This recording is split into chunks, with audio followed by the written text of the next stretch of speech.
ఏం బుద్ధి పుట్టిందో ఒనేషిం అనే ఈ వ్యక్తి దొంగతనం చేశాడు. ఆ ఇంట్లో దొంగతనాలలో అన్ని దొంగతనాలను మనం తప్పుపట్టుకోకూడదు.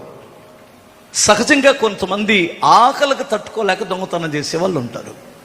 కొందరు ఒళ్ళు కొవ్వెక్కి దొంగతనం చేసే వాళ్ళు ఉంటారు.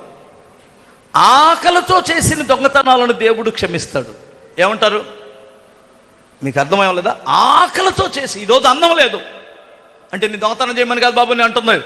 నీతిమంతుడు అలా చచ్చిపోవాలి కానీ దొంగతనం చేయకూడదు. అంటే మారు మనసు లేనటువంటి వాళ్ళ గురించి చెబుతున్నాను నేను. మారు మనసు లేనటువంటి వాడి గురించి ఆకలి దొంగతనం చేశాడు. దొంగతనం చేసి ఈ బానిసని చంపేస్తారనుకున్నాడేమో, రోముకు పారిపోయాడు. రోమేనా? నాకు గుర్తులేదు. జైల్లో ఉన్నాడు అప్పుడు పౌలు, తన వృద్ధాప్యంలో. అతను పారిపోయాడు.